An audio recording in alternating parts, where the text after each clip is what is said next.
Assalamualaikum warahmatullahi wabarakatuh. Saudara-saudaraku sebangsa setanah air yang saya cintai, saya banggakan. Pak Mahfud MD semakin terang-terangan di dalam melawan Pak Jokowi. Dia ikut-ikutan mengecam dinasti politik. Kita simak dulu ini. Ini pernyataan Pak Mahfud MD pada acara Tapak Prof ya, acara kesayangannya lah ya, yang biasa digelar Pak Mahfud di mana-mana. Ini acara Tabrak Prof di Medan kemarin. Lalu muncul berbagai menggunakan pendekatan rekayasa dan penokangan terhadap hukum yang berlaku. Sehingga tidak boleh dilakukan, lalu dilakukan. Menggunakan pendekatan-pendekatan yang kasar. Nah, itu yang tidak boleh dilakukan. Itu dinasti politik. Terkadang dinasti politik itu menjadi tidak lagi objektif untuk kepentingan rakyat.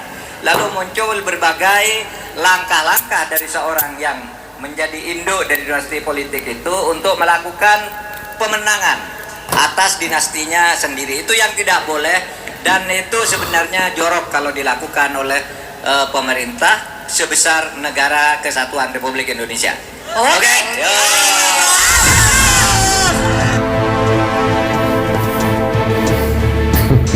Pak Mahfud, Anda masih di kabinet Pak Jokowi loh, Pak Mahfud. Anda belum mundur. Dan Anda katanya mau mundur, tapi kenapa sampai hari ini belum mundur?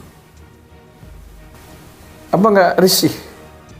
Masih satu barisan, masih menjadi anggotanya Pak Jokowi, tapi nabraki Pak Jokowi, memusuhi Pak Jokowi. Bagaimana mungkin kemudian Anda ingin dikatakan menjadi orang yang terhormat? Bagaimana mungkin Anda katanya ingin memenangkan Pilpres ini dengan terhormat? Kalau faktanya Anda melakukan hal-hal yang mohon maaf menurut saya tidak terhormat. Kenapa tidak terhormat? Karena Anda masih di dalam kabinet. Anda belum mundur, tapi sudah berani terang-terangan melawan pemerintahan Pak Jokowi, menuduh dinasti politik. Itu menurut saya tidak elok dan sangat tidak terhormat, Pak Mahfud. Kalau Anda sudah mundur dari Menko Polhukam, it's okay. Itu gentle namanya, dan it's okay, silakan. Karena sejalan antara pernyataan, ketegasan, tuduhan dengan Anda juga membuktikan diri, karena saya menganggap dinasti politik yang tidak benar, saya mundur. Gitu. Loh, Anda sudah menuduh begini, menyalahkan Pak Jokowi dalam beberapa hal, tapi Anda masih bersama Pak Jokowi, masih di rumahnya Pak Jokowi. Gampangannya begitu loh. Masih menikmati gaji dari pemerintah ini. Ya memang bukan uangnya Pak Jokowi lah. Tapi kan itu berasal karena Anda menjadi kabinetnya Pak Jokowi. Maka menurut saya, agar betul-betul ingin menjadi terhormat di dalam percaturan ini, persaingan ini, Anda membuktikan Pak Mahfud mundur dulu dari jabatan Menko Polhukam.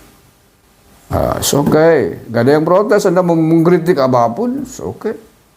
Karena Anda sudah mengambil sikap integritas yang jelas, dengan kemudian karena tidak sepakat dengan Pak Jokowi, mundur dari barisannya Pak Jokowi.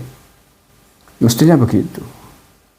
Dan ingat bahwa alasan argumentasi ingin menang terhormat sebagaimana disampaikan sahabat itu Ardian Apitupulu ya, alasan mundurnya Pak Mahfud MD dari Menko Polhukam karena ingin menang secara terhormat, ingin bertarung secara terhormat, ya menurut saya tidak tepat, tidak bisa diterima lah ya, karena hari ini aja belum mundur kok. Kalau itu dilakukan dulu sejak awal, ketika baru dipasangkan, ketika kemudian dideklarasikan menjadi pasangan capres-cawapres dengan Pak Ganjar, langsung kemudian menyatakan mundur, lah itu baru terhormat. Loh, ini sudah hampir selesai, sudah 2/3 lebih, tinggal finishnya aja, tinggal tandingnya aja, bilang mundur mau terhormat kan. Lucu ya, seperti yang saya ibaratkan di video sebelum ini kan, ibarat orang mau tinju gitu. Satu rumah ya, berkelahi, kemudian masih makan di rumah itu sudah kenyang itu, tiba-tiba mengatakan, wah nggak doyan saya makanan rumah ini, mending saya keluar. Tapi udah kenyang perutnya loh.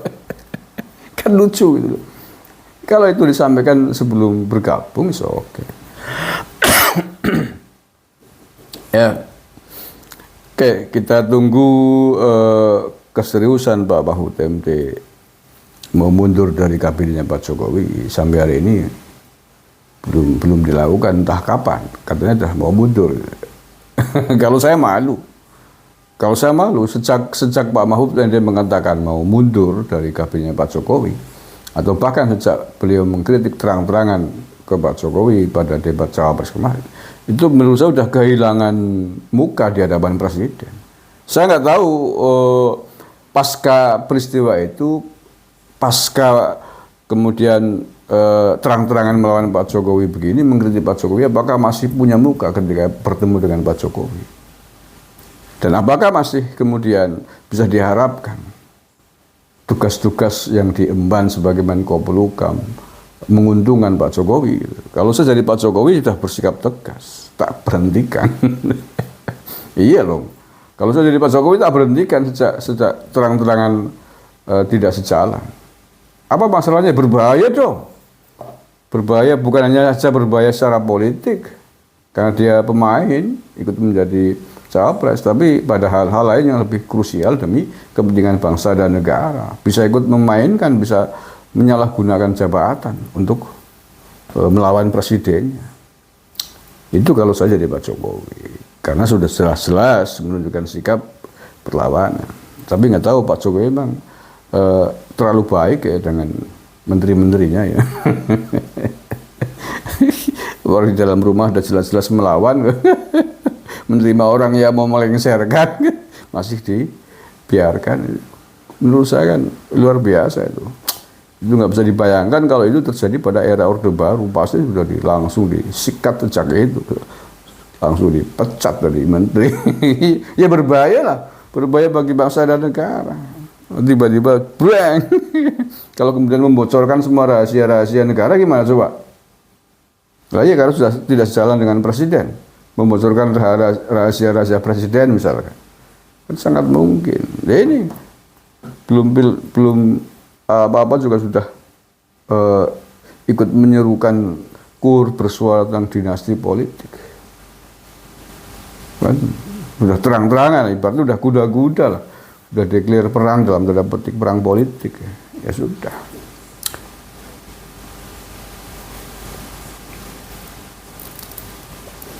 Tapi anyway, terserah Pak Mahfud.